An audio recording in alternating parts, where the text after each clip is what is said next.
शरकावा नामी गांव पहाड़ों के दरमियान वाक़ था, शहर की हंगामा खेजी से बहुत दूर। इसकी तन्हाई ने कई तोहमात को जन्म दिया, लेकिन उनमें से सबसे ज्यादा खौफनाक नावको की कहानी थी, जो एक बेवा थी और गुस्से और दिक के आलम में मर गई थी। कहते हैं कि वो एक ऑनरियो बन गई थी, एक ऐसा बदरू जो कब्र से वापस आ सकती थी और उनसे बदला ले सकती थी जिन्होंने उसे नुकसान पहुंचाया था।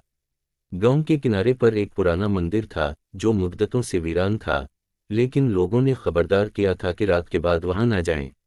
ये वो जगह थी जहां कभी नावको अपने शौहर के साथ रहती थी। इसके अचानक और अलमनाक मौत से पहले कुछ लोग चुपके से कहते थे कि उसका शौहर बेवफा था और नावको ने दिक से अपनी जान ले ली और मोहब्बत को धोखा देने वालों पर लानत भेज दी। एक शाम गांव में नई आई हुई आको ने उन इंतबाहात को नजरअंदाज कर दिया।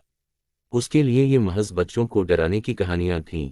आको का मंगेतर हाल ही में काम के सिलसिले में शहर चला गया था, जिससे वो तन्हा और बेचैन महसूस कर रही थी। खुद को मसरूफ रखने के लिए उसने फैसला किया कि वो अकेले मंदिर जाएगी और बदरू की कहानियों को नजरअंदाज कर देगी। चांद की मध्यम रोशनी में आको मंदिर पहुंची। वो जगह वीरान और टूट फूट का शिकार थी। हवा में दरवाजे चरख चरख की आवाज कर रहे थे। इसने दरवाजे खोले और अंदर दाखिल हो गई। इसके कदमों की आवाज खामोशी में गूंज रही थी। अंदर अजीब सर्दी थी और एक अजीब सी खौफ की लहर उसके वजूद में सरायत करने लगी। उसे महसूस हुआ कि कोई उसे घूर रहा है, हालांकि कमरा खाली था। अचानक इसकी रीढ़ की हड्डी में सर्द लहर दौड़ गई जब उसने कोने से हल्की सी रोने की आवाज सुनी।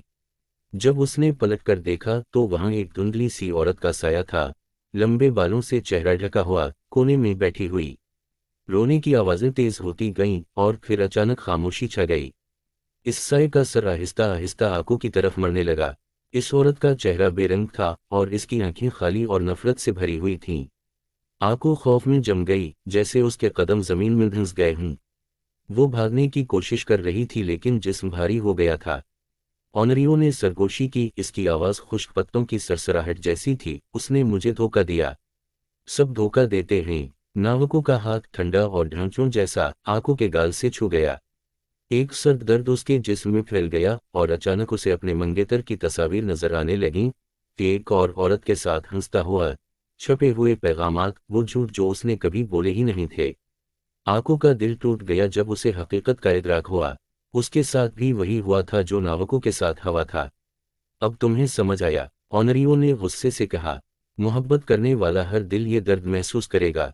आंखों जमीन पर गिर गई। धोखा दही का बोझ इसकी रूह को कुचल रहा था। नावको की रूह साए में गायब हो गई, उसे सर्द, तन्हा और टूटा हुआ छोड़कर। अगली सुबह गांव वालों ने आंखों को मंदिर के सामने मुर्दा हालत में पाया। इसका चेहरा गम से बिगड़ा हुआ था।